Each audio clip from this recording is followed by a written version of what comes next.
Lord hallelujah. इतना तो हम समझ चुके हैं कि माँ मरियम को ईश्वर ने चुना। और कुछ लोग कहते हैं यीशु हमें चाहिए, माँ मरियम हमें नहीं चाहिए, हम माँ मरियम को नहीं जानते। और ऐसे नहीं होता। कैथोलिक कलीसिया में माँ मरियम को बहुत ही उच्च स्तरीय स्थान दिया गया है। और माँ मरियम सशरीर स्वर्ग में उठा ली गई, सशरीर और आत्मा। और उसका भी पर्व हम मनाते हैं, द फीस्ट डे। और वो है असम्पशन ऑफ आ लेडी, जिसे जो 15 अगस्त को मानते हैं। और उस दिन पर खास पवित्र मिस्सा रहता है। और घरों में भी कुछ अच्छे व्यंजन बनते हैं माँ मरियम के नाम पर। तो कैथोलिक घरों में इसलिए माँ मरियम को उच्च स्तरीय स्थान दिया गया। वो अभी भी ईश्वर के दाहिने या स्वर्ग में ही है। लेकिन क्या करती है माँ मरियम, क्या कर रही है वहाँ? वहाँ से भी वो हमारे लिए विनती ही कर रही है, वो हमारे लिए प्रार्थना कर रही है। यहाँ रहकर माँ मरियम ने क्या किया? काना के विवाह में, संध्योन का सुसमाचार 2 अध्याय सबसे उत्तम उदाहरण है। उनको कोई ज़रूरत नहीं थी, उनको कोई पड़ी नहीं थी। वो वहाँ मेहमान अतिथि के तौर पर यीशु को बुलाया था, उनके शिष्यों को बुलाया था। यीशु को बुलाया मतलब माँ मरियम को भी निमंत्रण था विवाह में आने के लिए। और वो यहूदी का ही विवाह था, यहूदी रीति से चल रहा था। माँ मरियम को खटका, माँ मरियम को कुछ लगा कि यहाँ कुछ किसी चीज़ की कमी। शायद उन्होंने किसी को बात करते हुए सुनी, कोई रसोइया होगा या कोई रसोई से बाहर आए होंगे, उनको दिखा होगा अरे अंगूरी तो ख़त्म हुई, अब क्या करें।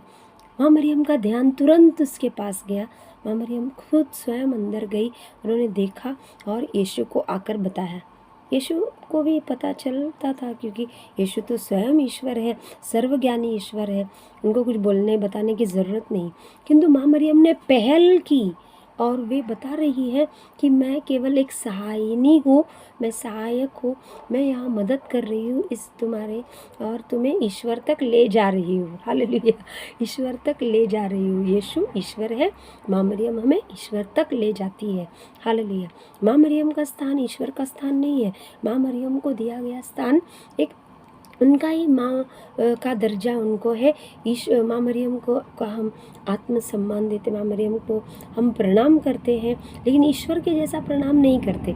ईश्वर के सामने सिर झुकाकर आराधना करते हैं, उनको दंडवत करते हैं। माँ मरियम को हम ऐसे माँ मरियम के सामने नतमस्तक होते हैं, किंतु आदरणीय रूप से आदर सम्मान माँ मरियम का करते हैं, क्योंकि वो एक पवित्र व्यक्ति, क्योंकि वो ईश्वर की माँ है। ईश्वर को ही आराधना ईश्वर को ही देते हैं, स्तुति वंदना ईश्वर को ही जाती है। हालेलुया।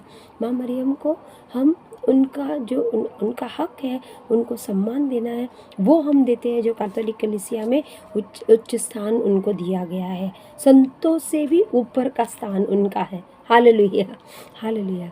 और वो माँ मरियम हमारे लिए विनती करती है, क्योंकि क्या यीशु ने तो कहा कि ये तुम्हारे बच्चे हैं, ये तुम्हारा पुत्र है, मतलब बाकी सब उनके पुत्र पुत्रियाँ, हम सब उनके बेटे बेटियाँ हो गए। हमारे लिए विनती करना वो अपना फ़र्ज़ समझती है। उस परिवार में वो गई, काना में विवाह था, उन्होंने अपना फ़र्ज़ समझा कि मैं जाकर यीशु से कहती हूँ, कोई नहीं यदि नहीं कहे तो भी देखती हूँ यीशु कुछ कर लेंगे, ऐसा सोचकर विश्वास के साथ उन्होंने यीशु से एक बात कही, एक मांग रखी। हालेलुया।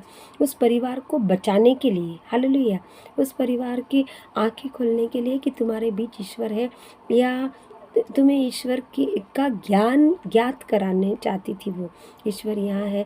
या तो वो परिवार को उनके श्राप से, उन पर आने वाले वर वधू जो उनका विवाह हो रहा था, उनको शाप मिलने वाला था लोगों से। यदि वो अंगूर का रस ख़त्म हुआ, मतलब ख़त्म, उनके पूरे परिवार को लोग कोसते हुए घर चले जाएंगे, तुम्हारा कुछ अच्छा नहीं होगा, तुम्हारा ये वो, ऐसे ऐसे प्रथा थी उस समय पर। अंगूरी मतलब वो द्रव्य, वो व्यंजन, सर्वोत्तम और विशेष व्यंजन भोजन में या विवाह में माना जाता था।